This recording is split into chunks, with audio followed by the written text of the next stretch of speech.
జై సీతారాం. జై సీతారాం. జై సీతారాం. శ్రీ గురుభ్యో నమః. ముందుగా ఈ కర్మ శరీరాన్ని నాకు అనుగ్రహించినటువంటి తల్లిదండ్రుల పాదపద్మములకి నమస్కారములు. అలాగే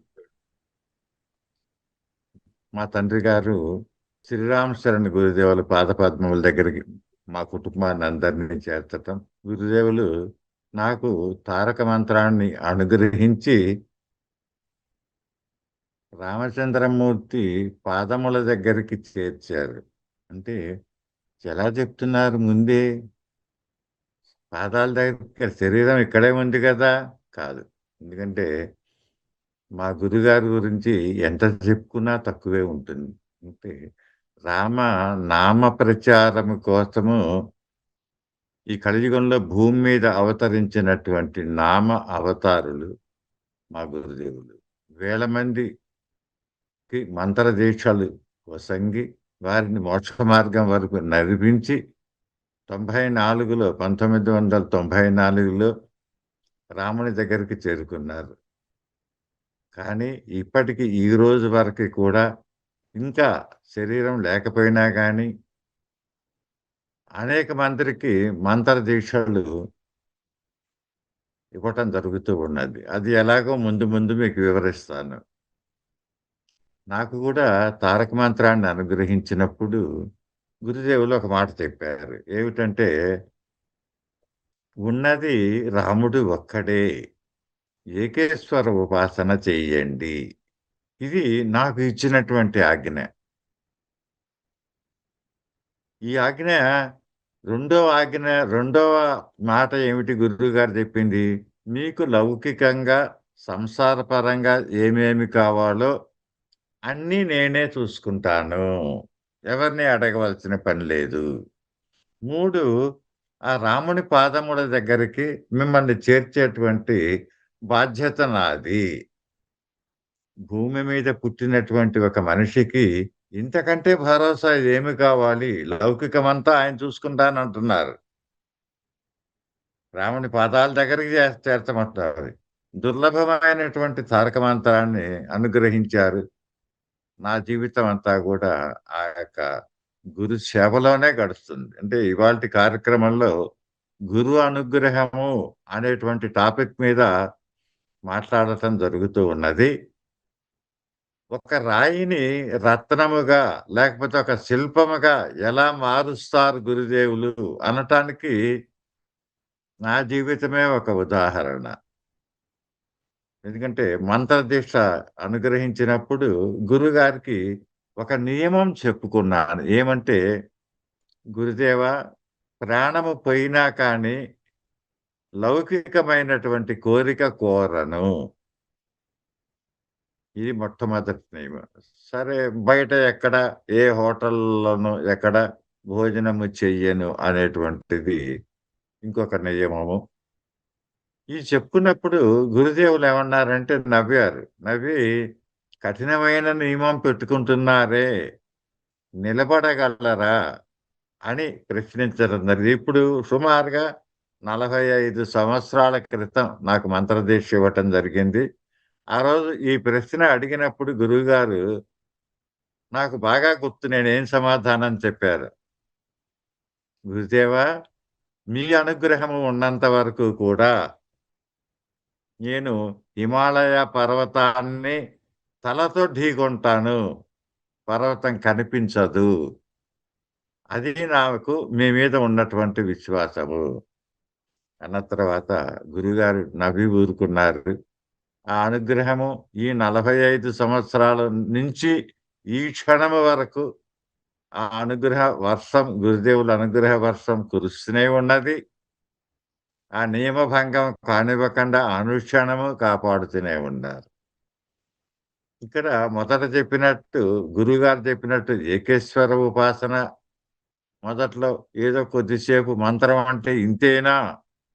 తారక మంత్రం అంటే ఏమిటో అనుకున్నాను. ఇంతేనా? ఈ 6 అక్షరాలే తారక మంత్రమా?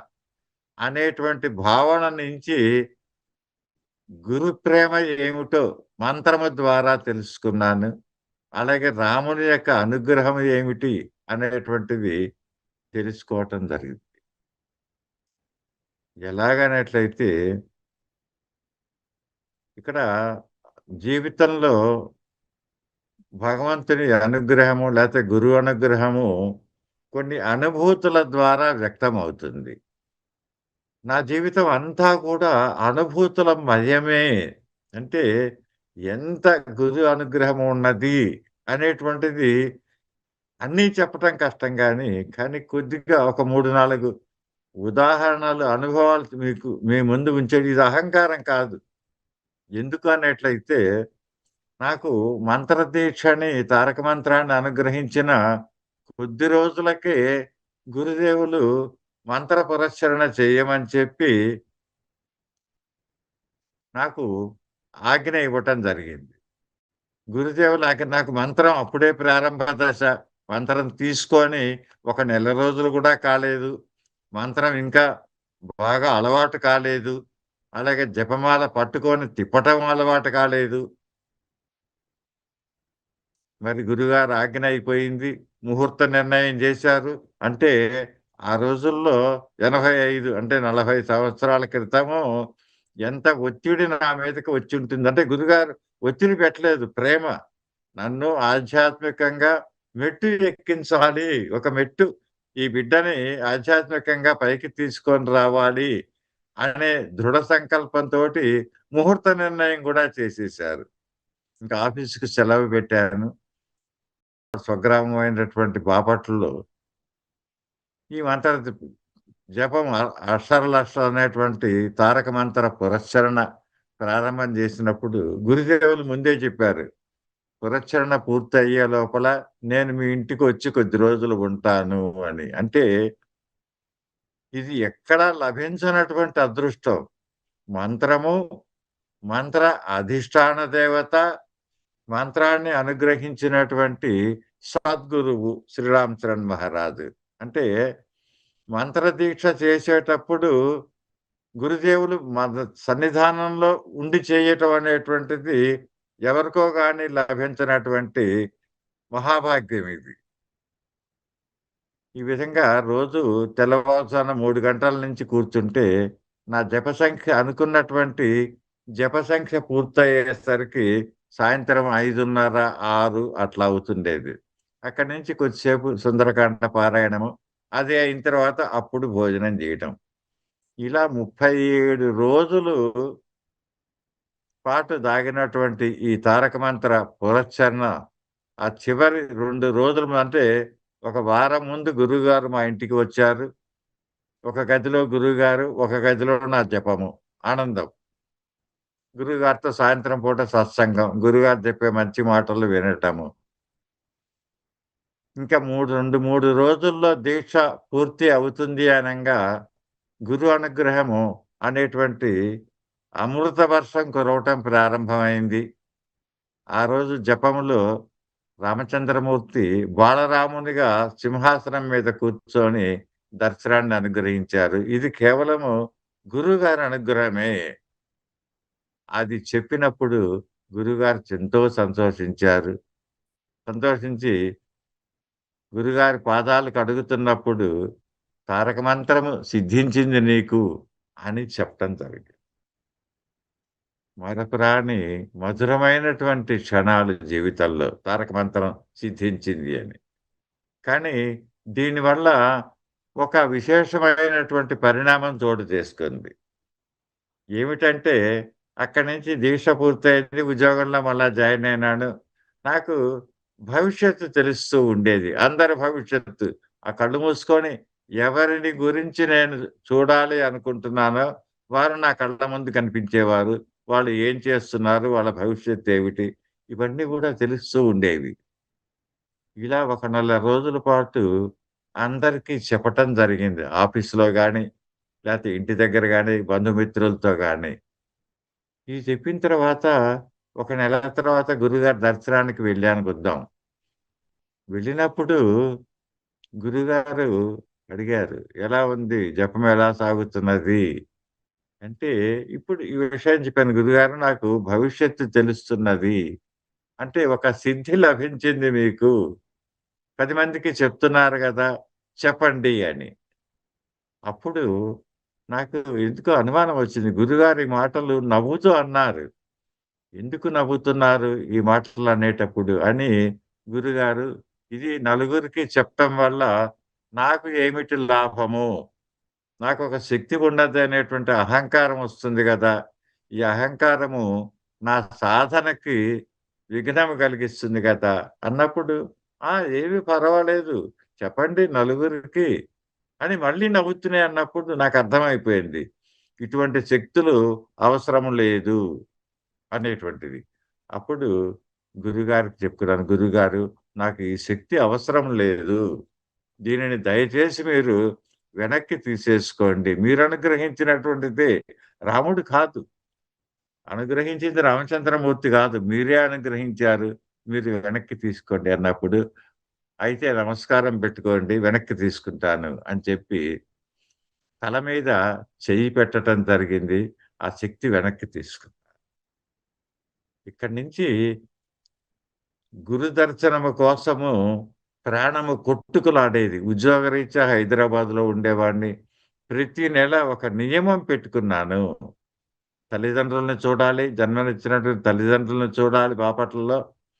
అలాగే గురువుగారిని చూడాలి. ప్రతి నెల ఒక నియమంగా సుమారుగా ఒక 15, 20 సంవత్సరములు ఇలా గడిచింది. 20 సంవత్సరాల పైనే అన్నమాట. ప్రతి నెలా వెళ్ళటం గురుదర్శనం. అంటే ముందు గురుదర్శనం నుంచి మెల్లిగా మంత్రము మీద ఇష్టపడతా. అంటే మంత్రము చెయ్యనిదే అంటే చేయటం అంటే ఏంటి? గురువుగారితో ఇంకొక నియమం గూడా చెప్పుకున్నాను ఆ రోజు. ఏమిటంటే, ఏ రోజైతే నేను అనుష్ఠానము చెయ్యలేని పరిస్థితి వస్తుందో అంటే రామమంత్రాన్ని ఏ రోజైతే నేను జపము చెయ్యలేని పరిస్థితి నాకు వస్తుందో ఆ రోజు నాకింక ఈ శరీరము వద్దు గురువుగారు. ప్రాణత్యాగము చేస్తాను. ఇది కూడా నియమం. కాబట్టి జపము విశేషమైనటువంటి సాధన రాత్రి 12 గంటలకి, 1 గంటకి లేతే 3కి లేచిన తర్వాత ప్రతిరోజు ఇంత జప సంఖ్య అనుకుంటే ఉత్తరం రాసుకునేవాడిని గురువుగారి పాదాలకు ఉత్తరం రాసి, "గురువుగారు ఇంత జపము ఇన్ని రోజులు చెయ్యాలి" అనుకున్నప్పుడు అంతకంటే ఎక్కువే చేయిచ్చేవారు గానీ గురువు అనుగ్రహము తక్కువ కాదు. ఇలా సుమారుగా ఒక 30, 35 పురచ్చరణలు, మంత్ర పురచ్చరణలు వెంటనే ఒకదాని వెంబడి ఒకటి మంత్రం బాగా అలవాటయిన తర్వాత 10 రోజులు, 6 రోజులు, 7 రోజుల్లో రోజుకి 60,000, 70,000 చొప్పున జపము. ఇలా అంటే ఒక్కొక్క అడుగు ముందుకు వెళ్తూ ఉన్నప్పుడు మనకి తపన ఇంకా పెరుగుతూ ఉంటుంది. రోజు ఒక లడ్డో, 2 లడ్లో తింటుంటే ఒక నెల అయ్యేసరికి విరక్తి కలుగుతుంది. ఈ తారక మంత్రము అనేటువంటి లడ్డు తిన్న కొద్దీ ఇంకా రుచి పెరుగుతున్నది. ఇంకా చేయాలి, ఇంకా చేయాలి తపన. ఈ యొక్క శరీరం వెళ్ళిపోయేట్లయితే మళ్ళీ తారక మంత్రం దొరకదు. మళ్ళీ అలాంటి గురువుగారు నాకు దొరకరు. మళ్ళీ ఈ శరీరం వస్తుందో లేదో తెలియదు. ఈ తపన మొదటి నుంచి ఉండేది. ఇంకా చేయాలి. 30, 35 లెక్క పెట్టుకోలేదు ఎన్ని పురస్చరణలయినయో.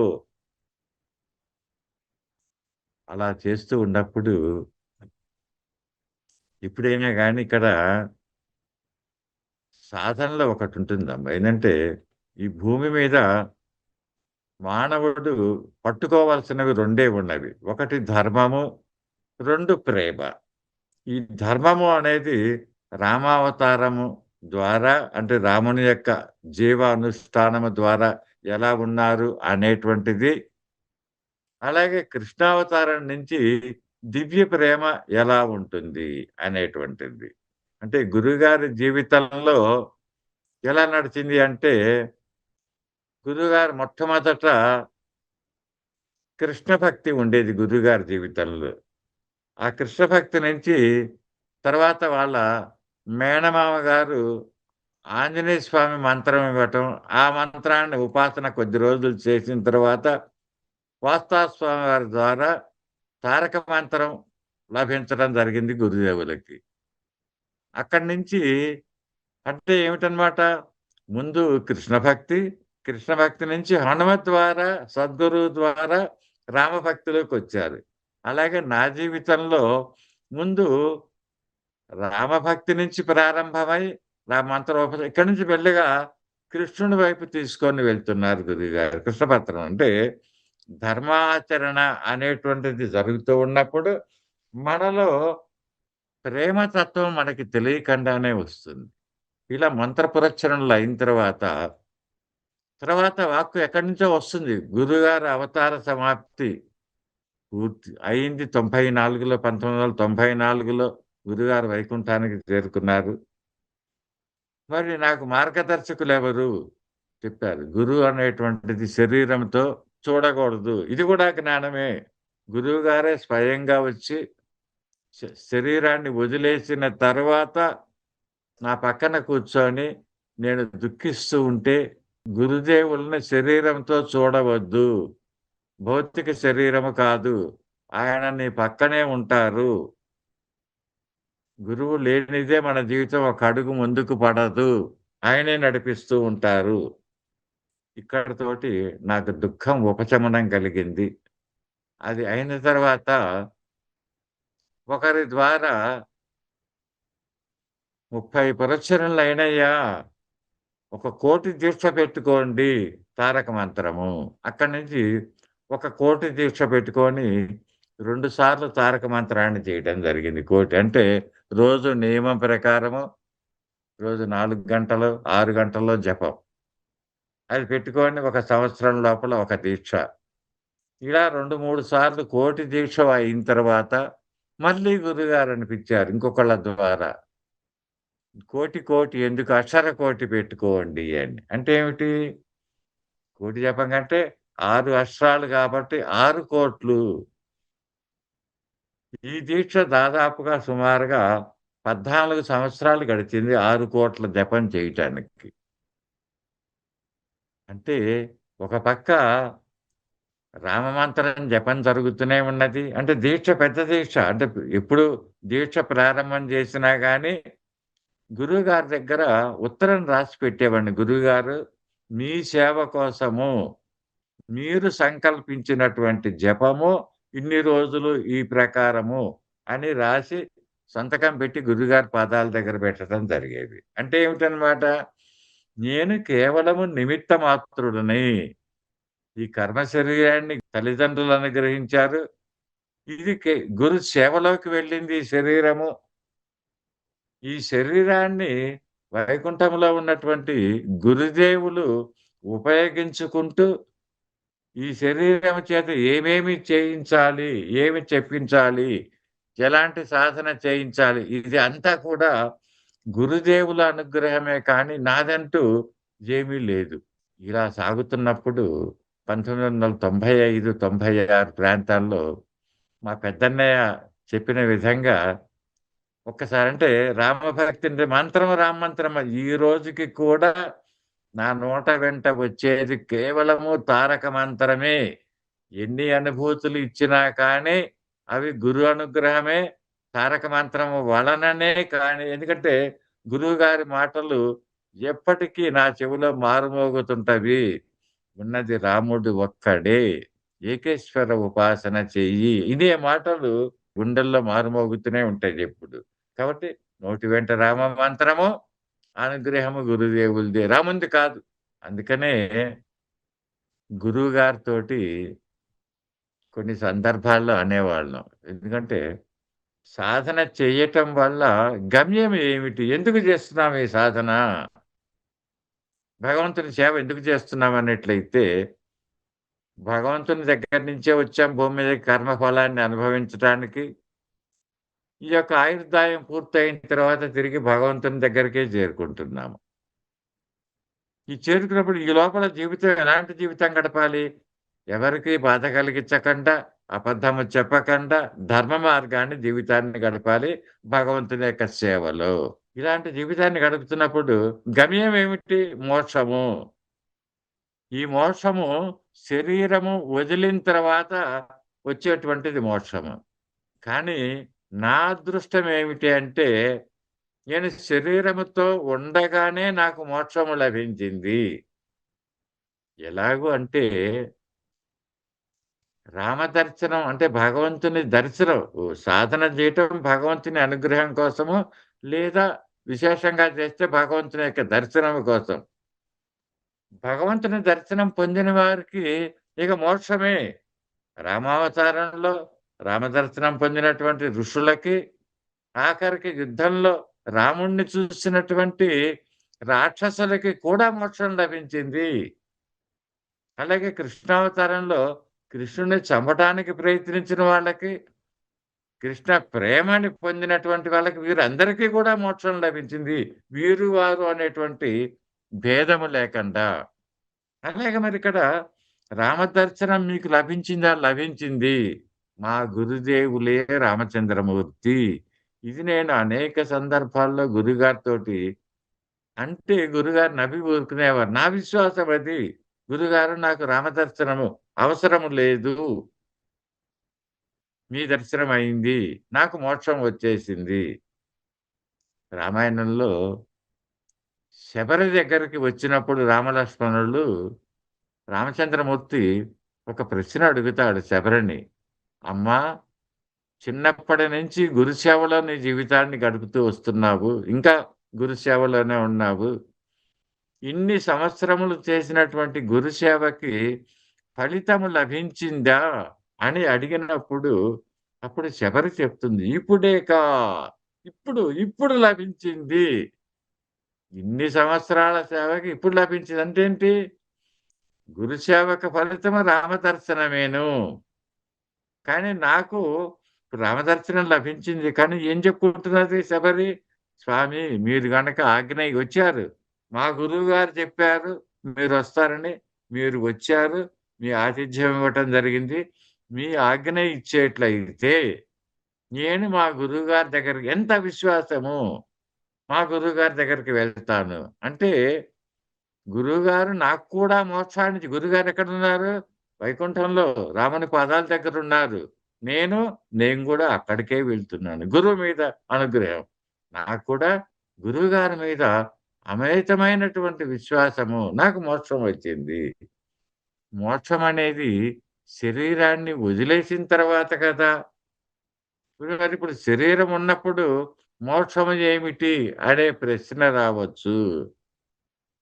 దీనికే ఇంకొక విధంగా ఉండేట్లయితే, మోక్ష స్థితిలో ఇక్కడ ఉండటం అనే దాన్నే జీవన్ముక్తి అంటాం. నన్ను జీవన్ముక్తుడిని చేశారు. ఎందుకంటే, ఎప్పుడైతే నాకు గురువుగారి యందు మహావిశ్వాసము కలిగిందో, ఆ విధంగానే నా జీవితం గడుస్తున్నదో, మనసులోంచి ఏ కోరిక కలగట్లేదో ఇక నాకు అంతకంటే నాకు కావాల్సినవన్నీ గురుదేవులే ఇస్తున్నారు. ఇంక నేను ఏమి అడగాలి? నాకు ఆ గురువుగారికి తెలుసు నాకు ఏమి ఇవ్వాలి? ఎప్పుడు ఇవ్వాలి? అది గురువుగారిచ్చిన మాట. గురువుగారు మాట తప్పుతారా? నీకు ఏమి కావాలో, ఎప్పుడు కావాలో, ఎంత కావాలో నేనిస్తాను. నువ్వు అడగవలసిన పని లేదు. ఇంక నేనెందుకు అడగాలి? కోరిక లేదు. రాముని పాదాలే పట్టుకున్నాను. అవే గురు పాదములు. ఇక్కడ ఒకటి అనుష్ఠానంలో అనుభవించిన వాడిని కాబట్టి ఒక చిన్న మాట చెప్తాను. చాలామంది రాముడిని ఉపాసన చేసిన వాళ్ళు సీత వైపు దృష్టి సాధించరు. ఇక్కడేంటంటే నన్ను బ్రోవమని చెప్పవే సీతమ్మ తల్లి. అంటే మహాత్ములు సాధన చేసినటువంటి వాళ్ళు సీతమ్మ ఎవరో తెలిసిన వాళ్ళు గాబట్టి రాముని ఉపాసన చేసేవాళ్ళు అలాగే కృష్ణ ఉపాసన చేసినా, ఈశ్వరుని ఉపాసన చేసినా, ఏ ఉపాసన చేసినా గాని వారిలో సగభాగమైనటువంటి లేతే అంతర్భాగమైనటువంటి ఇక్కడ సీతమ్మ గావచ్చు, అక్కడ రాధమ్మ గావచ్చు, లేదా అక్కడ పార్వతీదేవి కావచ్చు. దృష్టి అమ్మ పాదముల మీద ఉంచండి. ఉంచినప్పుడు అనుగ్రహం త్వరగా పార్వతీదేవి పాదాలను చూస్తూ మంత్రము చేస్తే పంచాక్షరి శివానుగ్రహము చాలా త్వరగా లభిస్తుంది. ఇది నా జీవితంలో ప్రత్యక్షంగా సీతమ్మ పాదములు చూసినప్పుడు ఆ లభించేటువంటి అనుగ్రహము చాలా విశేషంగా ఉంటుంది. త్వరగా లభిస్తుంది. ఇది నేను పూర్తిగా అనుభవించాను కాబట్టి, అనుభవంతో నేనేదో పుస్తకం చదివి చెప్పటం లేదు. జపము దాదాపుగా ఇప్పటికి 16,00,00,000 తారక మంత్రం జపం పూర్తయింది.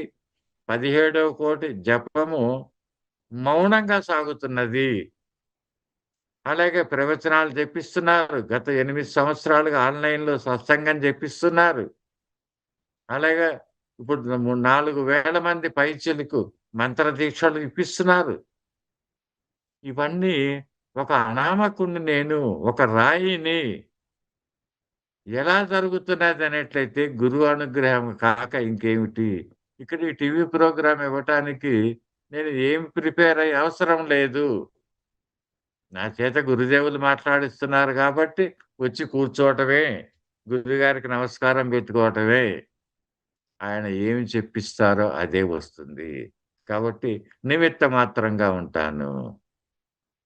మళ్ళీ కొద్దిగా వెనక్కి కాలచక్రాన్ని తిప్పి 1994 గురువుగారి అవతార సమాప్తి. 95, 96 ప్రాంతంలో మా పెద్దన్నయ్య ప్రోద్బలం మీద మొట్టమొదటిసారిగా పండరీపురం వెళ్దాము. అంటే ఈ రామభక్తి చేస్తున్నదంతా గూడా ఆ 15 సంవత్సరాలు బట్టి రామమంత్రమే చేస్తున్నాను. కానీ కృష్ణుడి వైపు తీసుకొని వెళ్తున్నాను. ఊరు కొత్త, భాష కొత్త. వెళ్ళాలి. ఎందుకు? వెళ్ళి ఆ పాండురంగని దగ్గర కూర్చొని కొద్దిసేపు జపం జేసుకోవాలి. ఇది సంకల్పం. సరే బయటెక్కడ భోజనం చేయను కాబట్టి, నా భార్య కావాల్సినటువంటి చపాతీలు అవేవో ప్యాక్ చేసి ఇచ్చింది. రాత్రి సాయంత్రం దాదాపు 7, 8, 9 గంటలయింది. రాత్రి 9 గంటలకి మధ్యాహ్నం భోజనం చేసి శనివారము పండరీపురం చేరుకున్నాను.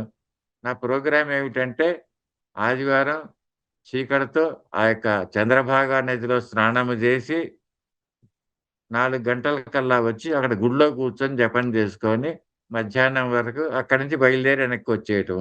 ఇటు మొట్టమొదటిసారి కాబట్టి ఇలా ప్రోగ్రామ్ వేసుకున్నాను. రాత్రి 9 అయింది. గుడి మూసేశారు. వెళ్ళి ఒక సత్రంలో ఒక చిన్న గది తీసుకున్నాను. నా చేతికి ఏ విధమైనటువంటి ఆభరణాలు ఉండవు. ఎందుకంటే చేతులకి ఉంగరాలు గాని, మెడలో గొలుసులు గాని, లేదా ఒంటి మీద ఒక చిన్న గడియారం కూడా నా చేతికి ఉండదు.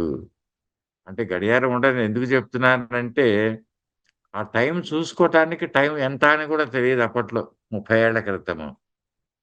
పొద్దున్నే లేచి వెళ్ళాలి. నది స్నానానికి వెళ్ళాలి. అక్కడ సత్రం నదికి ఎట్లా వెళ్ళాలి అని అడిగాను. సరే తెచ్చుకున్నటువంటి రొట్టెలు 4 తిని హాయిగా నిద్రపోయినాను. నిద్రపోతే రాత్రి పూట మెలుకువ వచ్చింది. అంటే గురువుగారికి తెలుసు నన్ను ఎప్పుడు లేపాలి, ఎప్పుడు తీసుకెళ్ళాలని. రాత్రి పూట మెలుకువ వచ్చింది. మెలుకువ వచ్చి బ్రష్ చేసుకున్నాను, టాయిలెట్‌కెళ్ళాను. జపం చేసుకునేటువంటి బట్టలు, అలాగే స్నానం చేయటానికి ఒక టవలు అవి తీసుకొని సంచిలో పెట్టుకొని రాత్రి పూట నడుచుకుంటూ ఆ నది దగ్గరికి వెళ్ళానమ్మ. నది దగ్గరికి వెళ్తే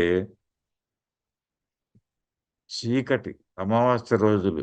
ఏమీ కనిపించట్లేదు. టైం ఎంతయిందో గడియారం లేదు. టైం ఎంతయిందో అడగటానికి ఎవరు మనుషులు లేరు. నది దగ్గరికెళ్తే ఉధృతంగా నది ప్రవహిస్తున్నది. ఎక్కడ దిగాలో తెలియదు. ఏమి చెయ్యాలో తెలియదు. ఆ చేతిలో బట్టల సంచి పెట్టుకొని ఎప్పుడైనా గానీ, ఏది అయినా గానీ గురువుగారికే చెప్పుకుంటాను. గురువుగారు రాత్రి నది ఇంత ఎక్కడి నుంచి దిగాలో తెలీదు. చీకటిగా ఉంది. ఇప్పుడు నన్ను ఏమి చేయమంటారు? మరిక్కడ స్నానం చేస్తే గాని గుడికి వెళ్లి జపం చేసుకోవడానికి లేదు.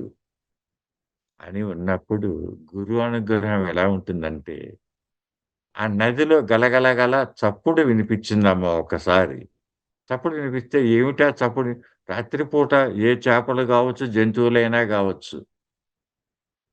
అని ఉంటే ఆ నీళ్ళల్లో నుంచి ఒక సాధువు బయటకు వచ్చారమ్మా. కాషాయ వస్త్రాలు కట్టుకొని నదిలో మునిగి స్నానం చేసి మెల్లిగా బయటికి వస్తున్నారు సాధువు. నాకు ఆశ్చర్యం వేసింది. ఇప్పటిదాకా నేను నది ఒడ్డున నిలబడున్నాను 10 నిమిషాల నుంచి. ఇప్పటిదాకా ఏ చప్పుడు వినిపించలేదు. ఇప్పుడు నదిలో గలగల చప్పుడు వినిపించింది. ఆయన బయటికొస్తున్నారు. బయటికి రాంగానే నన్ను హిందీలో అడిగారు, "స్నానం చేస్తావా?" అని అడిగారు. అడిగితే నేను తల ఊపాను. "అవును స్వామి" అనంగానే నన్ను చెయ్యి పట్టుకొని ఆయన అక్కడే స్నానం చేశారు. ఇదే భగవన్ మాయ, కృష్ణ మాయ ఎలా ఉంటుందంటే, ఆయన అక్కడే స్నానం చేశారు. కానీ నన్ను మాత్రం చెయ్యి పట్టుకొని ఒక 15, 20 అడుగుల దూరం తీసుకొని వెళ్లారు నది ఒడ్డునే. తీసుకొని వెళ్లి, "ఇక్కడ దిగి స్నానం చెయ్యి" అన్నారు. నేను త్వరగా దిగాను. నదిలో మునిగి 3 సార్లు మునిగి స్నానం చేసేసుకొని బయటికొచ్చాను. ఆయన నాతో ఏమీ మాట్లాడలేదు. నాకు అప్పటికి ఈ యొక్క కృష్ణానుగ్రహం ఇలా వెంటనే లభిస్తుందనేటువంటిది నేను గ్రహించలేకపోయినాను. నేను పక్కనే నడుచుకుంటూ వస్తున్నాం. ఆయన మాట్లాడలేదు. నేను మాట్లాడలేదు.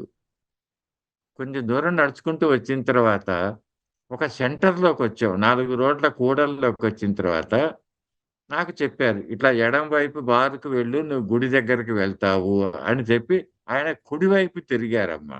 నన్ను ఎడమ వైపు వెళ్ళమన్నారు. ఆయన కుడివైపు తిరిగారు. దిగిన తర్వాత 4 అడుగులు వేసిన తర్వాత నాకెందుకో అనుమానం వచ్చింది. చీకటిగా ఉంది. ఎవరు ఈ రాత్రి పూట స్నానానికొచ్చిందెవరు? నాకు దారి చూపించిందెవరు? వెనక్కి తిరిగి చూస్తే స్వామి కనిపించలేదమ్మా. అదృశ్యమైనారు. అంటే కృష్ణ పరమాత్మ అంటే వచ్చింది నేను చూడమ్మా ఇక్కడ చేసింది తారక మంత్రము. నాకు మహావిశ్వాసం గురువుగారి మీదే. ఇక్కడ లభించింది కృష్ణ యొక్క అనుగ్రహము. అక్కడి నుంచి బయలుదేరి గుడి దగ్గరకు నాకు అర్థమైన తర్వాత దుఃఖించాను. అయ్యో! స్వామి వచ్చారే! కృష్ణయ్య వచ్చారే! పాదాలు పట్టుకోలేకపోయినానే. అక్కడి నుంచి బయలుదేరి వస్తే టైం చూస్తే రాత్రి 1:30 అయింది రాత్రప్పుడు టైము. అంటే గుడి 4కి తీస్తా. అంటే నన్ను రాత్రి ఏ 12కో, 12:30కో గురుగారు లేపి తీసుకొని వెళ్ళిపోయినారు నదికి. 4 వరకు అక్కడ మెట్ల మీదే కూర్చున్నాను. గుడి తీయంగానే పూజారిని అడిగా. స్వామి కొద్దిసేపు గర్భగుడిలో కూర్చొని జపం చేసుకుంటాను. అంటే అప్పటికి ఎవరు గుడి ఖాళీగానే ఉంది. వచ్చి కూర్చోమన్నాడు. ఆ కృష్ణయ్యకి ఒక 3, 4 అడుగుల దూరంలో మొదట దీంట్లోనే కూర్చుంటే 4 గంటలకి మధ్యాహ్నం 1 దాదాపు 9 గంటల పాటు ఆ కృష్ణ విగ్రహాన్నే చూస్తున్నాను. కళ్ళ వెంబడి ఆనంద బాష్పాలనమాట కన్నయ్య దర్శనంతోటి. అప్పుడు పూజారి అన్నాడు 1 పొద్దున్న 4కి కూర్చున్నావు. 1 అయింది. ఇంకా తృప్తి కలగలేదా? అంటే కృష్ణ దర్శనంతోటి ఇంకా నీకు తృప్తి కలగలేదా? అంటే ఎంతసేపు చూస్తే తనివి తీరాలి కన్నయ్యని. అక్కడ స్వామికి చెప్పుకొని అక్కడి నుంచి బయలుదేరి. ఇలా తర్వాత సంవత్సరం లోపలే ప్రతి నెల అంటే 1, 2 సంవత్సరాల్లో ఒక 25, 30 సార్లు ఆ పండరి వెళ్ళటం. వెళ్ళినప్పుడల్లా అక్కడ కూర్చోవడం అలవాటయింది కాబట్టి వెళ్ళటం, జపం చేసుకోవటం, మళ్ళా తిరిగి రావటం. ఇలా కృష్ణ భక్తి వైపుకి తిప్పారు. అంటే కృష్ణ ప్రేమ ఏమిటి? అన్నప్పుడు ఆ దృష్టి అటువైపు మారింది. అక్కడి నుంచి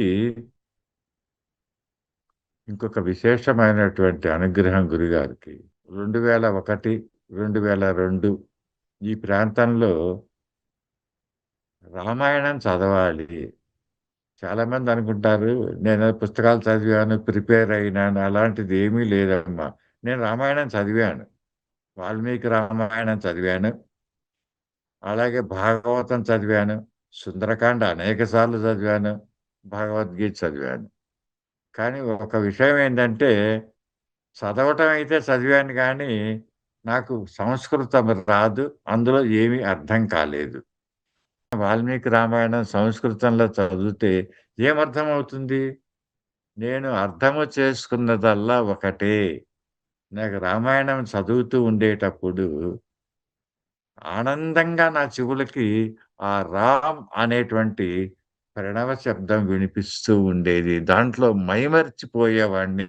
అక్కడ ఏమి కథ ఏమి జరుగుతున్నది? సంభాషణ ఏమిటి? రాముడేమంటున్నాడు? హనుమేమంటున్నాడు? ఇవన్నీ ఏమి తెలియదు నాకు. కానీ ఆ రామ అనేటువంటి శబ్దము ప్రణవ రూపంలో గాని, రామ అనేటువంటి రూపంలో గాని ప్రతి శ్లోకంలో నాకు ఆ చెవులకు వినిపిస్తూ ఉండేది. ఇలా ఒక చోట ఒక శ్లోకంలో ఏమి జరిగిందంటే, శరభంగ మహర్షి దర్శనాన్ని పొందిన తర్వాత రామదర్శనాన్ని శరభంగ మహర్షి శరీరాన్ని వదిలేస్తారు. ఈ ఘట్టము చదివిన తర్వాత నాకు మనసుకి ఒక భావంలోకి వెళ్ళాను. ఏమంటే, ఈ చిత్రకూట పర్వతం ఎక్కడ ఉన్నది? ఈ శరభంగ మహర్షి ఆశ్రమం ఎక్కడ ఉన్నది? అని అంటే అక్కడి నుంచి తపన ఉండేది. చిత్రకూటం వెళ్ళాలి. ఆ శరభంగ మహర్షి అంటే ఆశ్రమం ఎందుకు చూడాలి? ఆశ్రమం ఉన్నదా? లేదో నాకు తెలీదు. కానీ ఎందుకంటే, ఆ శరభంగ ఆశ్రమం దగ్గరికి రామచంద్రమూర్తి వచ్చారు. అక్కడ ఒక రోజు నిద్ర చేశారు. అలాగే చిత్రకూట పర్వత ప్రాంతంలో ఆయన ఉన్నారు. ఈ భావనతోటి చిత్రకూటం ఎలా వెళ్ళాలో తెలీదు. వెళ్తే నాకు భోజనానికి ఇబ్బంది. భోజనం ఎక్కడ తినను. ఇవన్నీ కావాలి. అలా ఉంటే మాకు తెలిసిన బంధువులు ఒకావిడ ఒకరోజు ఫోను చేసి, "ఏవండీ చిత్రకూటం నుంచి ఒక స్వామీజీ వచ్చారు. మీరు ఒకసారి వచ్చి దర్శనం చేసుకోండి" అన్నప్పుడు వెంటనే పరిగెత్తుకుంటూ వెళ్ళాను. అడిగారు స్వామి, "ఎందుకొద్దాం అనుకుంటున్నారు చిత్రకూటము?" ఇలా అనంటే, "సార్ మీరెప్పుడొస్తారు?" నాకు ఆయన పర్మిషన్, "మా ఆశ్రమానికి రండి. మీరు ఎన్ని రోజులైనా ఉండొచ్చు. మీకు భోజనం ఏర్పాటు చేస్తాము. వచ్చి జపం జేసుకోండి." అని వెంటనే ఇంక ఆలస్యం చేయలేదు. చిత్రకూటానికి వెళ్ళినప్పుడు అక్కడ జపం చేసుకోవటం ప్రధానంగా పెట్టుకున్నాము. అక్కడ ఉన్నటువంటి గురువుగారిని అడిగాను. పెద్ద స్వామి రామానుజ స్వామి గారి పరంపర చిత్రకూటంలో గురువుగారినడిగితే, "శరభంగాశ్రమం దాదాపు ఒక 40, 50 కిలోమీటర్ల దూరంలో ఉన్నది. కానీ అది అడవి ప్రాంతంలో దండకారణ్యం గాబట్టి ప్రాణభయం ఉంటుందక్కడ. జంతువులతోటి వెళ్ళవద్దు." మీకక్కడ సరైనటువంటి సౌకర్యాలు వెళ్ళటానికి బస్సులు గాని ఏమి ఉండవు. బస్సు కూడా ఎప్పుడో ఒక బస్సు వెళ్తుంది. అన్నప్పుడు నేను మొండి పట్టు పట్టాను. నేను అక్కడికి వెళ్లి తీరాల్సిందేను. అంటే మొదటిసారి వెళ్ళినప్పుడే సుమారుగా ఒక 15 రోజులు చిత్రకూటంలో ఆశ్రమంలో ఉండటం జరిగింది. అన్నప్పుడు గురువుగారు ఇతను మొండిగా ఉన్నాడు అని చెప్పి ఒక పిల్లవాడిని తోడిచ్చి పంపించారు నాకు ఆశ్రమానికెళ్ళటానికి. శరభంగాశ్రమానికి. చీకటితో బయలుదేరాం. బాగా చలికాలం డిసెంబర్ నెల. చీకటితో లేచి స్నానం చేసి బయలుదేరాము. మా అదృష్టంకి వెంటనే బస్ దొరికింది. ఆ శరభంగాశ్రమానికి దారి అనేటువంటి బోర్డ్ దగ్గర మమ్మల్ని బస్సులో మళ్ళా బస్సు ఎప్పుడొస్తుందో తెలీదు. దించాడు బస్సెళ్ళిపోయింది. ఆ నాతో వచ్చిన పిల్లాడు భయపడిపోతున్నాడు. అమ్మ బాబోయ్! నేను రానండి నాకు భయమేస్తున్నది. చీకటిగా ఉన్నది. అడవిలో ఎళ్ళాలి 2, 3 కిలోమీటర్లెళ్ళాలి. అప్పుడు "ఏం భయపడకు బాబు. నా పక్కన మా గురువుగారు ఎప్పుడూ వస్తుంటారు." నా విశ్వాసం. మా గురువుగారు ఎప్పుడు నా పక్కనే ఉంటారు. ఎక్కడున్నారండి? నాలో ఉన్నారు గురువుగారు.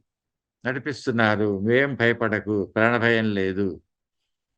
వచ్చిన తర్వాత మెల్లిగా ఎళ్తే ఒక 3 కిలోమీటర్ల తర్వాత ఆశ్రమం చేరుకున్నాను శరభంగాశ్రమానికి. ఆశ్రమంలో అక్కడ గురువుగారున్నారు. గురువుగారికి ఇట్లా చెప్పుకొని ఆయన ఆజ్ఞ తీసుకున్నారు. స్వామి ఎక్కడ రామచంద్రమూర్తి నిలబడ్డారు, ఎక్కడ శరభంగ మహర్షి ఆ యొక్క శరీరాన్ని వదిలిపెట్టారన్నప్పుడు తీసుకెళ్ళి ఆశ్రమంలో ఉన్నటువంటి ఆ హోమగుండం దగ్గర స్థలాన్ని చూపించారు. ఒక గంట అక్కడ వారి ఆజ్ఞతో జపం చేసుకోవటం జరిగింది. 40, 50 నిమిషాలు గడిచినా గాని అక్కడ నాకు ఆ శరభంగ మహర్షి అగ్నిలో శరీరాన్ని దగ్ధం చేసుకున్నారు. ఆ మాంసపు ముద్దలు రాలి నేల మీద పడుతున్నాయి. ఈ దృశ్యము కనిపిస్తున్నది నాకు జపం చేసుకుంటుంటే. కానీ నాకు నాకు కావాల్సింది గురుగారికి చెప్పిందేంటి? రామచంద్రమూర్తి పాదములు చూడాలి నేను. నిలబడి ఉన్నటువంటి స్వామి పాదములు చూడాలి. 30 నిమిషాలు, 40 నిమిషాలు అడిగిన పర్మిషన్ గంటే. 45, 50 నిమిషాలు అయిపోయింది. 50 నిమిషాలు ఇంకా అప్పుడు ఆ మాంసపు ముద్దలకి అటు పక్కన నిలబడి నీలమేఘశ్యాముడు రామచంద్రమూర్తి యొక్క పాదములు మోకాళ్ళ వరకు మాత్రమే నేనడిగింది. అంటే గురు అనుగ్రహం ఎలా ఉంటుందో చూడండి. ఆ పాదముల్ని దర్శనం చేసుకున్న తర్వాత కలిగినటువంటి ఆనందం అంతా ఇంతే కాదు. అంటే గురు అనుగ్రహం ఎలా ఉంటుంది? నేను అడిగింది ఏమిటి? అడిగిన దానికంటే ఎక్కువ స్వామి విశేషమైనటువంటి రామదర్శనాన్ని మనకు కావాల్సింది పాదములే.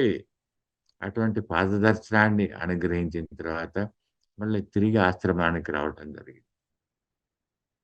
అలాగే సతీ అనసూయ మందిర్. అనసూయ మందిర్‌కి ఒకరోజు బయలుదేరి వెళ్తున్నాము.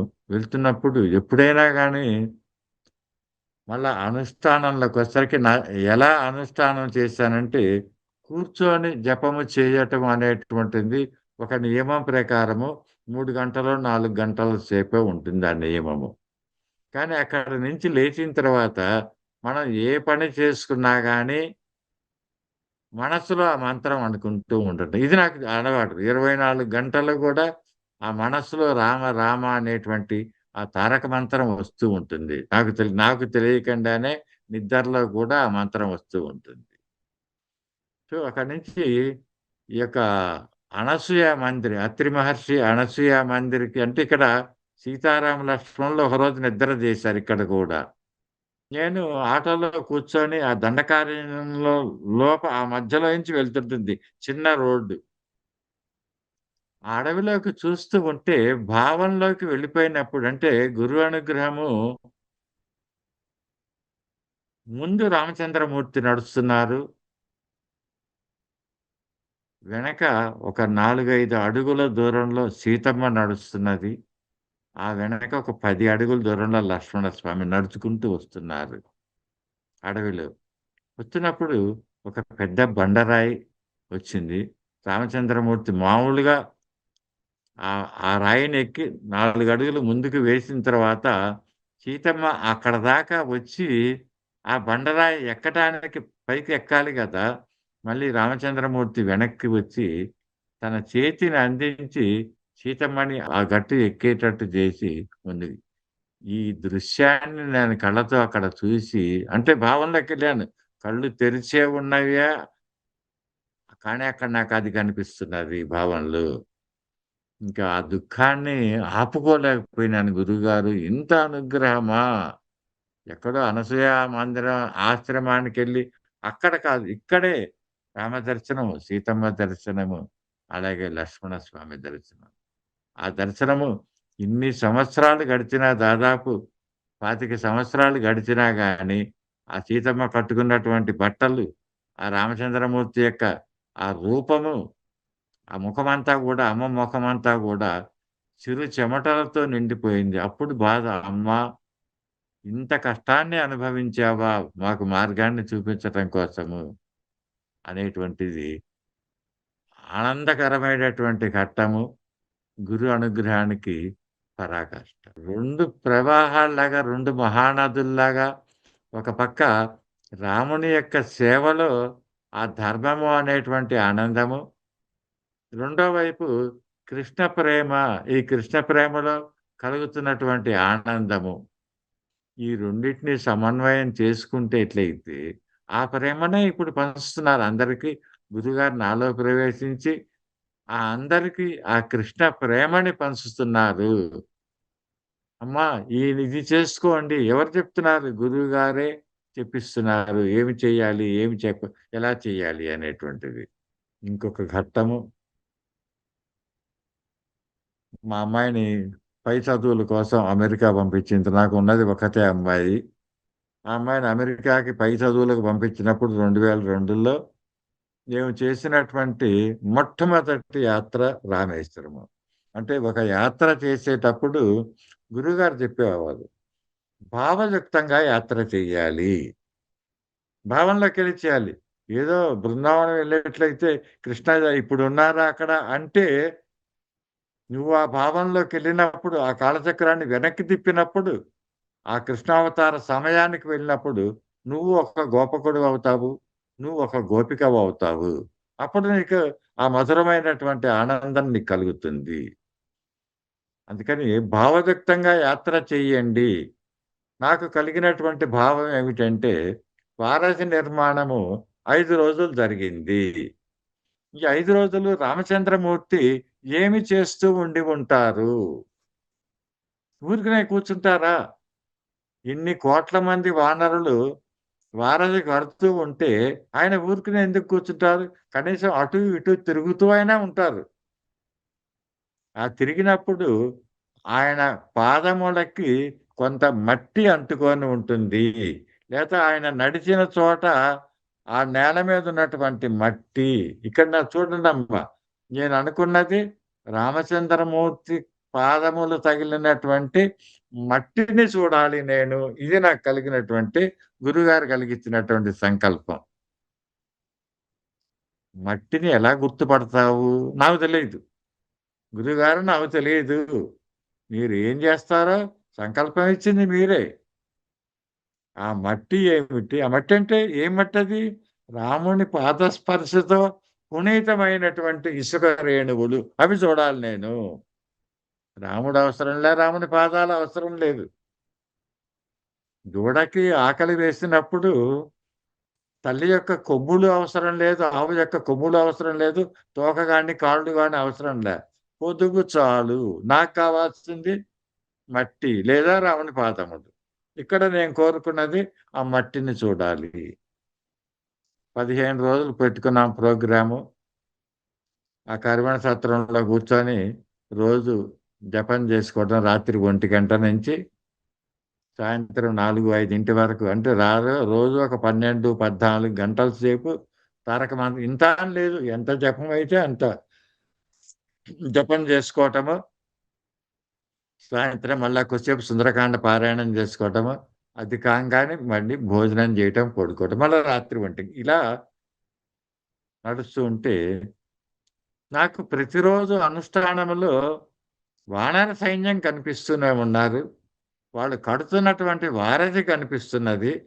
కానీ మూల విరాట్ రామచంద్రమూర్తి కనిపించట్లేదు. కనీసం మట్టి ఎక్కడ అంటే అంతా మట్టే. ఈ మట్టిలో రామచంద్రమూర్తి పాదం ఎక్కడ పడింది? అది నాకు తెలియట్లేదు. ఇలా 15 రోజులు గడిచిపోయింది. ఇంకా మరో రోజు బయలుదేరి అక్కడి నుంచి హైదరాబాద్ వెనక్కి వచ్చేయాలి. ఆ రోజు ఏం చేశానంటే, ఇక్కడ కరివెన సత్రంలో కాదు, గుడికి వెళ్లి గుడిలో కూర్చొని జపం చేసుకుందాము. ఈశ్వరుని ఎదురుగా కూర్చొని జపం చేసుకుందాము అని చెప్పి అక్కడికి ఎందుకు మా భావన ఏమిటి? ఏ భావనలోకెళ్ళాను? గురువు అనుగ్రహం ఇంతవరకు నాకు లభించలేదు. ఏడుస్తున్నాను. కొట్టుకులాటమే. భగవంతుని అనుగ్రహం కోసము లేతే గురువు అనుగ్రహం కోసం తపన పడాలి. కళ్ళ వెంట పడి కన్నీళ్లు రావాలి. గొంతు గద్గదం అవ్వాలి. నేను రోమాంచితం కావాలి. ఇవన్నీ జరిగితే కానీ కొట్టుకులాడితే చేప నీళ్ళలోంచి పడేసినప్పుడు ఎలా కొట్టుకులాడుతుందో, అలా కొట్టుకులాడినప్పుడు మాత్రమే మనకి భగవద్ అనుగ్రహం, గురు అనుగ్రహం లభిస్తుంది. ఈ 15 రోజులు అయిపోయింది. చివరి రోజు వచ్చి గుడిలో కూర్చున్నాను. నా భావన ఏంటి? అక్కడ ఉన్నటువంటి శివలింగము రామచంద్రమూర్తి ప్రతిష్ఠ. అంటే శివలింగాన్ని రామచంద్రమూర్తి చేతితో పట్టుకొని అక్కడ ప్రతిష్ఠ చేశారు. ఇప్పుడు నా భావన ఏంటి? నా చేతిలో ఉన్నటువంటి జపమాల పూజారికిచ్చి, పూజారి గనక ఆ శివలింగానికి తాకించేట్లయితే రాముని చేతి స్పర్శ నా యొక్క జపమాలకు కూడా తగులుతుంది. ఆ జపమాల నేను పట్టుకుంటాను. ఈ భావన కలిగింది. సరే అక్కడయింది రాత్రి 4 నుంచి మధ్యాహ్నం 11, 11:30, 12 అయింది. ఎందుకంటే మళ్ళా 1:30 కల్లా బయలుదేరి వచ్చి భోజనం చేసి ప్రయాణం తిరిగి హైదరాబాదు. వెళ్ళి పూజారిని అడిగాను. బాబు ఈ జపమాల శివలింగానికి తగిలించి ఇవ్వండి అని. లేదు తగిలించడానికి వీలు లేదు. ఎందుకంటే మీరు చేస్తున్న మాల మైల కాబట్టి ఈ శివలింగానికి తాకటానికి లేదు. ఒప్పుకోలేదు.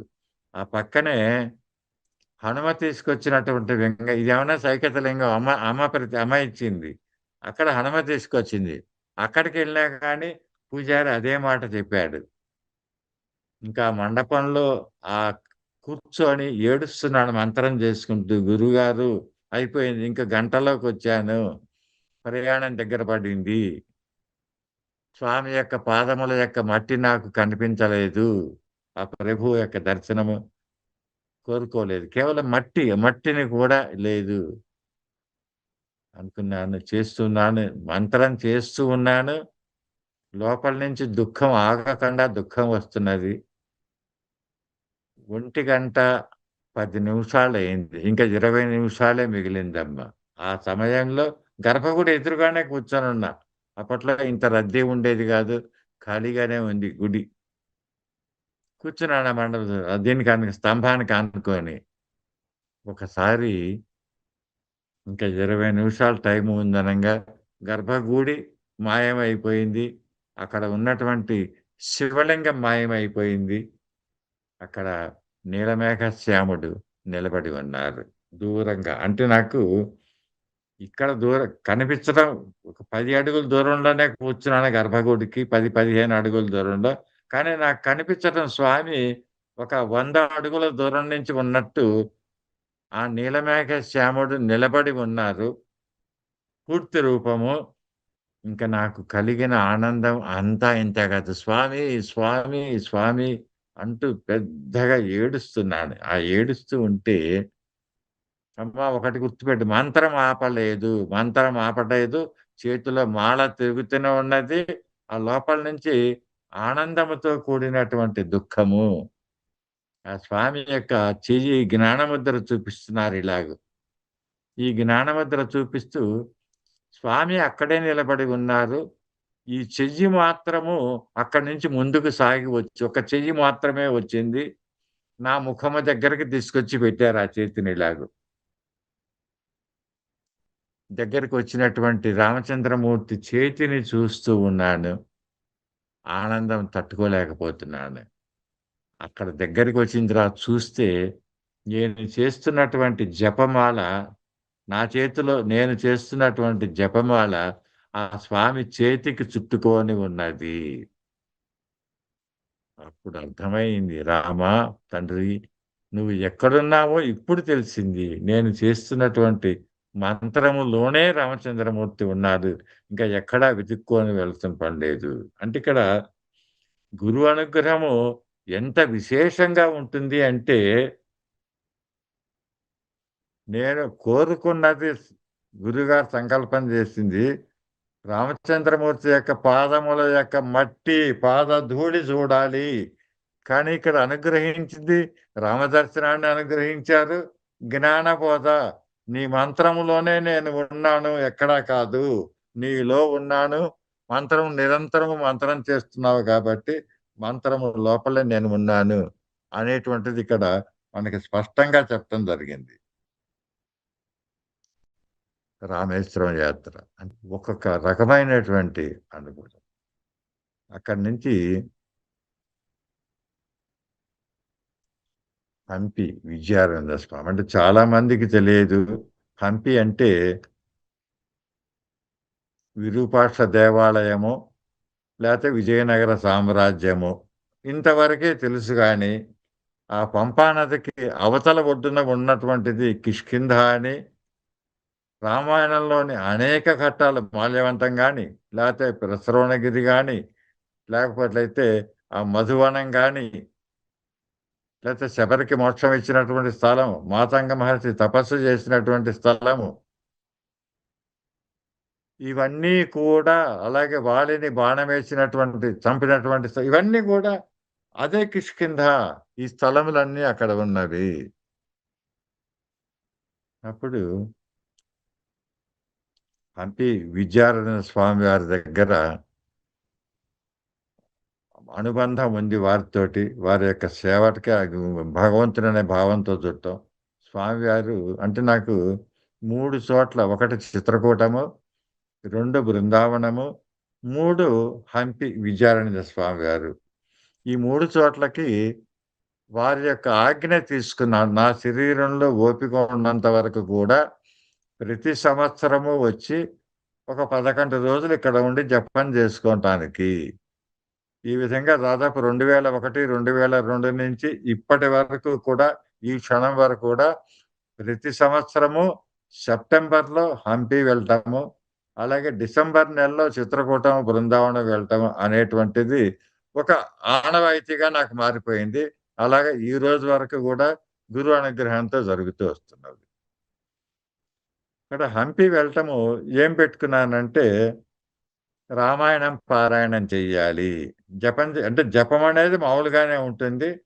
దాంతో కలిపి రామాయణం కూడా పారాయణం చెయ్యాలి అని పెట్టుకున్నప్పుడు, ఇప్పుడు ఎక్కడైనా గానీ ఒక స్థలానికి, క్షేత్రానికి వెళ్ళినప్పుడు క్షేత్ర అధిపతి యొక్క ఆజ్ఞ తీసుకోవటము అనేటువంటిది ఒక నాకు నియమంగా ఉండేది. కాశీ వెళ్ళాము. కాశీ వెళ్ళినప్పుడు మొదటి రోజు స్వామి దర్శనం చేసుకొని, స్వామి మీ పాదముల దగ్గర గురువుగారు అనుగ్రహించినటువంటి మంత్ర జపము చేసుకోటానికి ఆజ్ఞ ఇవ్వండి, అనుగ్రహించండి. ఏ కోరిక లేదు అని చెప్పుకొని వచ్చి జపం ప్రారంభం చేయటం. మళ్ళా పూర్తయిన తర్వాత చివరి రోజు ఆ చేసినటువంటి జప సంఖ్యని అక్కడ స్వామికి సమర్పించి రావటం అనేటువంటిది నియమం. అలాగే జపము, రామాయణం హంపీలో కూడా, కిష్కింధలో కూడా ఇది పెట్టుకున్నప్పుడు మొట్టమొదటి రోజు విరూపాక్షుని యొక్క దర్శనానికి వెళ్ళటం జరిగింది. స్వామివారి ఆజ్ఞ తీసుకొని హంపి విద్యారణ్య స్వామివారి విరూపాక్షుని యొక్క దర్శనానికి వెళ్ళినప్పుడు స్వామి యొక్క దర్శనం చేసుకొని, ఆజ్ఞ తీసుకొని అక్కడ కూర్చొని ప్రారంభం చేయటం జరిగింది రామాయణం. ఈ ప్రారంభం చేసి బాలకాండ చదువుతూ ఉన్నాను. చదువుతూ ఉన్నప్పుడు మనకెందుకంటే నాకు ఒకటి కాదు, అనేక సందర్భాల్లో ఎక్కడైతే రామాయణం గాని, సుందరకాండ గాని పారాయణం చేస్తూ ఉన్నామో అక్కడ ఖచ్చితంగా హనుమ దర్శనం ఉంటుందని మహాత్ములు అనేక మంది మనకు చెప్పారు. నా జీవితంలో కూడా అనేక సందర్భాల్లో అది ప్రత్యక్షంగా నేను చూడటం జరిగింది. ఇక్కడ స్తంభానికి ఆనుకొని కూర్చొని కుడి తొడ మీద రామాయణం పెట్టుకొని చదువుతూ ఉన్నాను బాలకాండ ప్రారంభం. కొన్ని సర్గలు చదివి అక్కడి నుంచి ఆశ్రమంలో కూర్చొని చేసుకోవాలని. చదువుతూ ఉంటే స్వామి వానర రూపంలో హనుమ వచ్చి ఒక 4 అడుగుల దూరంలో కదలకుండా కూర్చొని వింటూ ఉన్నారు. నేను పెద్దగా చదువుతున్నాను. పెద్దగా చదువుతుంటే వింటూ ఉన్నారు. విన్న తర్వాత నేను తలెత్తి చూస్తే స్వామి కూర్చొనున్నారు. నాకు తెలిసిపోయింది స్వామి వచ్చారు, రామాయణం వింటున్నారు అని. అక్కడి నుంచి నేను లేచి మళ్ళా ఆశ్రమానికి వెళ్ళాలి గదా! అక్కడి నుంచి లేవబోతున్న సమయంలో స్వామి దగ్గరికి వచ్చారు. దగ్గరికి వచ్చి నన్ను తాకలేదు. నన్ను తాకకుండా తల వంచి రామాయణాన్ని తాకారు. నేను కుడి తొడ మీద పెట్టుకొనున్నాను. తల వంచి రామాయణాన్ని తాకి 3 సార్లు ప్రదక్షిణం చేసి, అంటే నేను స్తంభానికి ఆనుకొని కూర్చున్నాను కాబట్టి 3 సార్లు ప్రదక్షిణం చేశారు. ప్రదక్షిణము చేసి అక్కడి నుంచి వెళ్ళిపోవటం జరిగింది స్వామి. ఆనందం కలిగి, ఓ స్వామి శుభ సంకల్పాన్నిచ్చారు. ఎవరు వచ్చిన ఆంజనేయ స్వామి ఆ ఈశ్వరుడే. రామావతారంలో రామునికి ప్రత్యక్షంగా సేవ చేయటం కోసము ఆ ఈశ్వరుడే రుద్రాంశతోటి హనుమగా జన్మించారు. ఆ ఈశ్వరుడు ఎదురుగా ఉన్నారు. హనుమ రూపంలో ఇక్కడికొచ్చి రామాయణ పారాయణాన్ని ఆశీర్వదిస్తూ వెళ్ళటం జరిగింది అక్కడ. అదయింది. మరోజు నాకు నది ఒడ్డున పారాయణం చేసుకోవటం గాని, జపం చేసుకోవటం గాని బాగా ఇష్టం. మరోజు ఉదయము నది ఒడ్డునకి వెళ్లి కూర్చున్నాను పారాయణం చేసుకోవటానికి. అక్కడ పారాయణం చేస్తుంటే స్వామి రాకుండా ఉంటారా? కపిల గోవు రూపంలో వచ్చారు. నల్లటి ఆవు రూపంలో వచ్చి ఒక 10 అడుగుల దూరంలో నిలబడి అలాగే రెప్ప కొట్టకుండా పెద్దగా చదువుతున్నాను. అక్కడ స్వామి వింటూ ఉన్నారు. పారాయణం పూర్తయి లేవబోయే సమయానికి ఆ కపిల గోవు వచ్చి దగ్గరికి వచ్చింది. నన్ను తాకలేదు. రామాయణాన్ని నాలికతో తాకింది. నాలికతో తాకి ఆ తల వంచి వెనక్కి వెళ్ళిపోవటం జరిగింది. ఇది ఒకటి. ఇది అయిన తర్వాత 11వ రోజు రామాయణం పూర్తి అయింది. చివరికి ఇంకా ఒకటే సర్గ మిగిలింది. ఒక సర్గ మిగిలింది. అది పట్టాభిషేక సర్గ. దాంతో రామాయణం పూర్తవుతుంది. బయలుదేరి సాయంత్రం నుంచి ప్రయాణం. సరే ఆ రోజు వెళ్ళి అక్కడ ఉన్నటువంటి పూజారికి చెప్పాను, బాబు కొద్దిసేపు లోపల కూర్చుంటాను. కూర్చొని ఒక 10 నిమిషాల్లో పారాయణం పూర్తవుతుంది అన్నప్పుడు సరే అన్నారని లోపలికి వెళ్ళి కూర్చుంటే, ఆ పట్టాభిషేక సర్గ చదువుతూ ఉన్నాను పెద్దగా. ఎదురుగా ఈశ్వరుడు వింటూ ఉన్నాడు చదువుతున్నటువంటి రామాయణాన్ని. అక్కడ నుంచి రామచంద్రమూర్తికి కిరీటధారణ జరుగుతున్నది.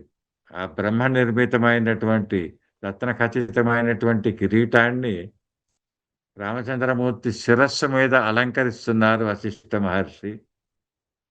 ఈ శ్లోకం చదవబోయే ముందు సముద్ర జలాలతోటి స్వామికి అభిషేకము, తర్వాత కిరీటధారణ. ఆ టైంలో మళ్ళీ ఎలా వచ్చారో స్వామి ఆ గర్భగుడిలోకొచ్చారు. పూజారులు కూడా ఏమీ మాట్లాడలేదు. స్వామి లోపలికొస్తూ ఉంటే. ఆ లోపలికొచ్చి నేను కూర్చున్న పక్కనే నిలబడి కూర్చొని కూడా కూర్చొని నిలబడే అలా వింటూ ఉన్నారు రామాయణము. ఎప్పుడైతే కిరీటధారణ శ్లోకం చదివానో, ఆ ముందు 2 కాళ్ళు పైకి ఎత్తి, ఆ చేతుల ద్వారా పెద్దగా ఇలా చప్పట్లు కొడుతూ, ఆ యొక్క కిరీటధారణ పట్టాభిషేకాన్ని స్వామి ఆనందపడుతూ, ఆశీర్వదిస్తూ వెళ్ళటం జరిగింది. ఇలాగూ అనుభూతుల మయము. అనుభూతులు నేను గొప్పవాడిని అని చెప్పుకోవటం కోసం చెప్పలేదమ్మా. ఈ అనుభూతులు ఎందుకు చెప్తున్నాను అంటే, ఇది విన్నటువంటి వాళ్ళకి ఇన్‌స్పిరేషన్ కావాలి. అంటే ఈ కలియుగంలో ఇంత గురువు అనుగ్రహం, గురువు యందు విశ్వాసము, మంత్రము గనక శ్రద్ధగా చేసేట్లయితే, లేదా గురువుగారు అనుగ్రహించినటువంటి నామాన్ని శ్రద్ధగా చేసేట్లయితే, భగవంతుని అనుగ్రహము, భగవంతుని యొక్క దర్శనము. ఎందుకంటే జీవితం అంతా గూడా అనుభవాలమయమేను. రామ దర్శనము, కృష్ణ దర్శనము, అమ్మవారి దర్శనము, దశ అవతారములు ఎన్ని అని చెప్పను. 1, 2 కాదు. అలాగే ఎన్ని వేల మందికి ఆధ్యాత్మిక మార్గాన్ని సుమారుగా 4,000 మందికి మంత్రోపదేశాన్ని నా చేత చేయించారు. అంటే నేను చేస్తున్నాను అనే భావన లేదు. గురువుగారు నా చేత చేయిస్తున్నారు. అదేంటి అలాగే మీలో ఎవరికైనా గానీ, ఈ టీవీ ఛానల్ వాళ్ళని అడిగేట్లయితే వాళ్ళ ద్వారా గానీ, లేతే నా యొక్క ఫోను నంబరు, వివరాలు వాళ్ళు డిస్‌ప్లే చేయమని వాళ్ళకి చెప్తాను.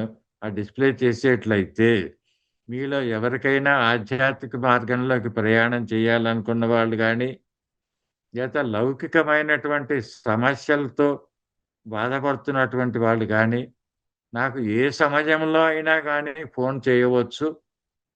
చేసిన తర్వాత దీంట్లో డబ్బులతో పని లేదు. ఒక్క రూపాయి తీసుకునే ప్రశ్న లేదిక్కడ. మీ భక్తి, శ్రద్ధ, విశ్వాసమే ఆ ఫలితం. మీకిలా అనేక మంది ఆ ఫలితాన్ని పొందుతున్నారు, పొందారు. ఇంకా చాలామంది ఈ మార్గంలోకి వస్తున్నారు. నాకు కావాల్సిందేంటంటే ఆధ్యాత్మిక మార్గంలో రాండి. భగవన్నామాన్ని ఆశ్రయించండి. నాకు ఉన్నటువంటి అనుభూతులు అహంకారంతో కాదు. ఇది విన్నటువంటి మీరు ఇలాంటి పరిస్థితులు ఉంటవా? భగవంతుడి అనుగ్రహం ఇంత తేలిగ్గా మనం పొందవచ్చా? కేవలము భగవంతుని యందు మహావిశ్వాసము ఉండాలి. నీకిష్టమైనటువంటి కలియుగము ఎక్కడ తపస్సులు చేయమంటం లేదు. సంసారాన్ని వదిలిపెట్టి ఎక్కడికి వెళ్ళమంటం లేదు. మీరు ఉన్న చోటే మీకిష్టమైనటువంటి నామాన్ని చెయ్యండి. భగవంతుని యొక్క దివ్య ప్రేమ అనేటువంటి వర్షము అంటే వర్షము పడుతూనే ఉంటుంది.